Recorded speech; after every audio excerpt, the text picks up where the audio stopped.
वासुदेवाय नमस्कार, स्वागत है आपका। आज की वीडियो में हम ज्येष्ठ माह के शुक्ल पक्ष में पड़ने वाली निर्जला एकादशी की कथा सुनेंगे। कथा को श्रद्धापूर्वक सुने और पूर्ण सुने। कथा सुनने मात्र से आप पापों से मुक्त हो जाते हैं और एकादशी के आधे फल के भागी हो जाते हैं। अब आइए सुनते हैं निर्जला एकादशी व्रत की कथा। एक समय की बात है, भीमसेन अपने पितामह से कहने लगे कि हे पितामह,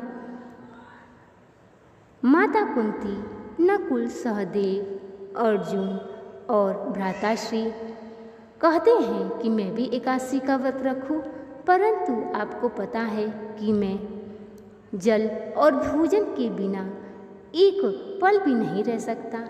मैं पूजा पाठ, दान, उपदान सब कर सकता हूँ, परंतु बिना भोजन के मैं एक क्षण भी नहीं रह सकता।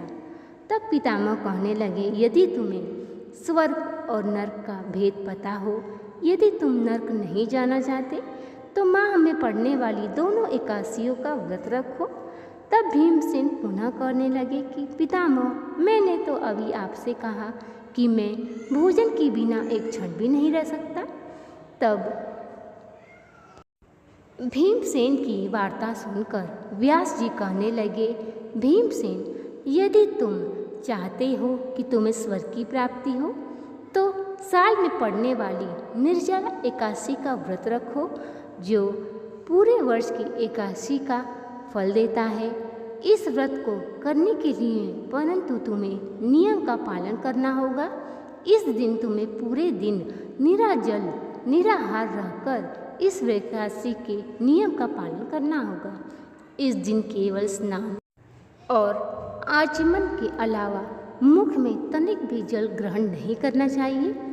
यह एकादशी व्रत ज्येष्ठ माह के शुक्ल पक्ष की वृषभ और मिथुन संक्रांति के बीच पड़ने वाली एकादशी को पड़ता है।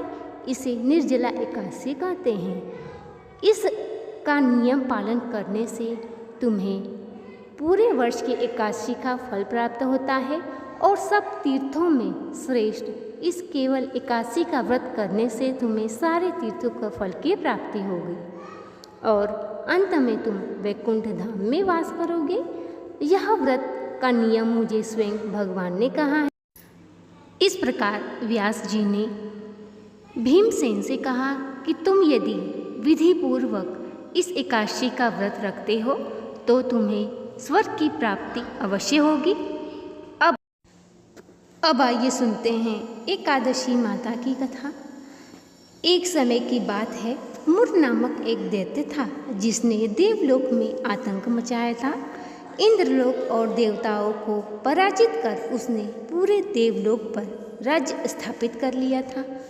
देवताएं भयभीत होकर शिव जी के पास गए और कहने लगे कि हमें इन समस्या से मुक्ति दिलाए।